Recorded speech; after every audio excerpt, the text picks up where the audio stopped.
मनाचे श्लोक हा नवीन चित्रपट आलेला आहे, मराठी नवीन चित्रपट, आणि तो चित्रपट मी पाहिला. चला तर मग पाहूयात की हा चित्रपट कसा आहे. ह्या चित्रपटाची कॉन्ट्रोवर्सी सुद्धा झालेली आहे, तर त्याबद्दलही बोलणार आहोत, त्यामुळे व्हिडिओ संपूर्ण पहा. तर नमस्कार, मी साहिल निकम तुम्हाला सर्वांचंच मनापासून स्वागत करतो माझ्या युट्यूब चॅनल पिक्चर प्लॅटफॉर्म मध्ये. तर सर्वप्रथम तर मनाचे श्लोक हा जो टायटल आहे त्याच्यामुळे कॉन्ट्रोवर्सी क्रिएट झाली आहे. समर्थ रामदास स्वामी महाराजांचं जे मनाचे श्लोक आहे तर त्याची अवहेलना होते कुठेतरी असंही म्हणण्यात आलेलं आहे. त्यामुळे पुण्यामध्ये शोज बंद करण्यात आलेले आहेत आणि चालू शो बंद करण्यात आला. तर आता हे किती योग्य, हे चालू शो बंद करायला पाहिजे होता की नाही. ऑफकोर्स ते नावाचं मला वाटतं की त्यांनी नाव बदलून आता पुन्हा त्यांनी रिलीज करायला हरकत नाही असं वाटतं मला. आणि कुठेतरी असंही वाटतं की ठीक आहे, म्हणजे जर का संतांच्या एखादा जर का ते बोध आहे आणि त्याचं जर एखादं ते मनाचे श्लोक जे आहेत त्याचं जर का अवहेलना होत असेल तर तुम्ही नाव चेंज करा ना. जे मनाचे श्लोक आहे त्याच्या बदली जे कोणतंही म्हणजे काही घ्या, मनवाचे श्लोक. कारण मनवा ही जी मुलगी आहे तिची जी कहाणी आहे तर तिचं एखादं नाव द्या ना. तर असं काहीतरी नाव द्या ज्याचं कॉन्ट्रोवर्सी क्रिएट नाही होणार, मला तर असं स्पेशली वाटतं. आणि आता येऊयात की चित्रपट कसा आहे. तर 2 कॅरेक्टर्सची कथा आहे. पहिल्या कथेबद्दल सांगतो.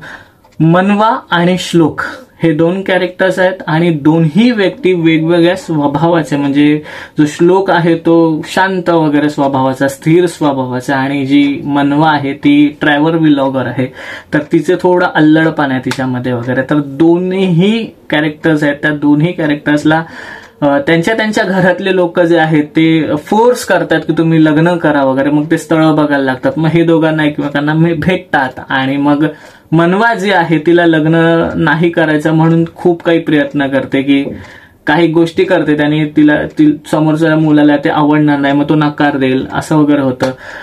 बरं, मग ह्या दोघांचे जे पॉइंट ऑफ व्ह्यू आहेत मनवा आणि श्लोक ते वेगवेगळे स्वतंत्रपणे खूप छानपणे दाखवलेले आहेत दिग्दर्शकाने. तर ते खूप छान वाटलं आणि खूप छान कथा रंगवलेली आहे. आता बरं, ती जी मनवा आहे तिचं जे थिंकिंग आहे की मला लग्न नाही करायचं, ते तिच्यावर पुन्हा कसं येतं, ह्या दोघांचं प्रेम जमतं का की काय होतं, हे सगळं पाहण्यासाठी तुम्हाला चित्रपट पाहावा लागेल. तर मी पुढे काही सांगणार नाही.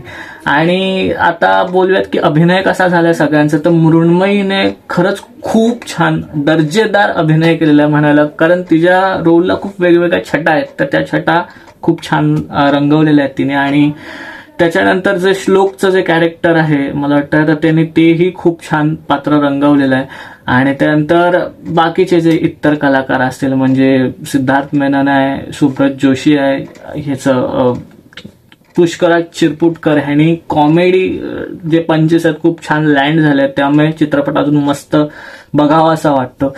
तर एकूणच अभिनय म्हणजे उदय टिकेकर असतील, हा सगळ्यांचाच अभिनय खूप छान झालेला आहे. लीना भागवत असतील, तर त्या सगळ्यांचा अभिनय छान झालेला आहे. फक्त मृण्मयीचा अभिनय मला खूप आवडला.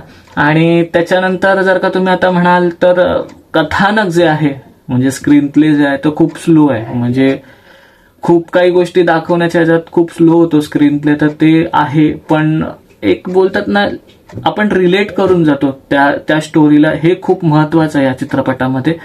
आणि त्याच्यानंतर जर का गाणी म्हणायला गेलं तर गाणी ओके. सिद्धार्थ महादेवन यांनी मला वाटतं गाणी जी आहेत ती, आणि त्यानंतर जे लिरिक्स आहेत ते प्राजक्त देशमुख आणि अजून एक कोणतरी त्यांची जी लिखाण जे आहे ते गाण्यांचं त्यांचं आहे. सो गाणी मला ओके वाटली, पण एवढं नक्की की ती गाणी पुढे घेऊन जातात पण ती लक्षात न राहत एवढाच भाग आहे.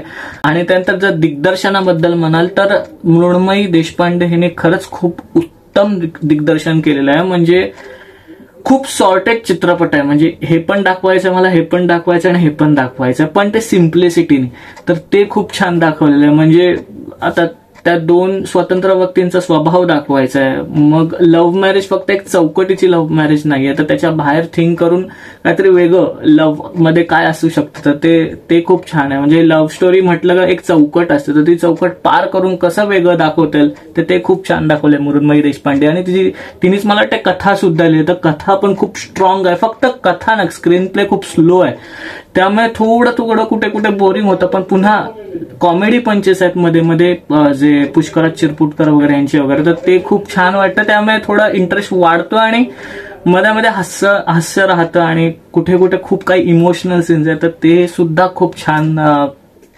छान ऍक्ट केलेले आहेत मला असं वाटतं. आणि ते लागून जातात मनाला आणि रिलेट करतात. स्पेशली आपल्याला ना ह्या चित्रपटांना काहीतरी मिळतं. ऑफकोर्स आता तुम्ही म्हणाल की ह्याचा टायटल ट्रॅक काय आहे वगैरे, म्हणजे जे टायटल जे नाव आहे ते काय आहे, तर मनाचे श्लोक वगैरे, तर तुला हे समजायला पाहिजे वगैरे, तर ते आहेच. कॉन्ट्रोवर्सी जी आली आहे ती, मला वाटतं त्यांनी नाव चेंज करून मनवाचे श्लोक असं जरी केलं तरी चालेल. आणि फुकटची नको ती कॉन्ट्रोवर्सी. तुम्ही तुमचा चित्रपट चांगला प्रमाणे रिलीज करा. चित्रपट चांगला आहे, मला तरी स्पेशली खूप आवडला. म्हणजे वन टाइम वॉच तर नक्कीच आहे आणि फॅमिली एंटरटेनर आहे, कुठेही वल्गॅरिटी नाही आहे. आणि तर ओव्हरऑल चित्रपटाबद्दल म्हणाल तर मला हा चित्रपट आवडला. सिम्प्लिसिटी, लव्ह स्टोरी, इमोशन्स आणि कॉमेडीने भरलेला हा चित्रपट आहे. तर एकंदरीत मी हा चित्रपटाला जे स्टार देणार आहेत ते 5 पैकी 3 स्टार्स असणार आहेत. आणि तुम्ही हा चित्रपट बघायला जावा तर मला असं वाटतं की नक्कीच बघायला जावा. काहीतरी एक वेगळा प्रयत्न आहे आणि तो नक्कीच बघायला जाणं हरकत नाहीये. तर इथेच थांबूया. हे होतं माझं मनाचे श्लोक या चित्रपटाबद्दलचा रिव्ह्यू. आणि पुढच्या व्हिडिओमध्ये भेटू. तोपर्यंत आपलं युट्यूब चॅनल पिक्चर प्लॅटफॉर्म पाहत राहा. लास्ट बट नॉट लिस्ट, स्वतःची काळजी घ्या.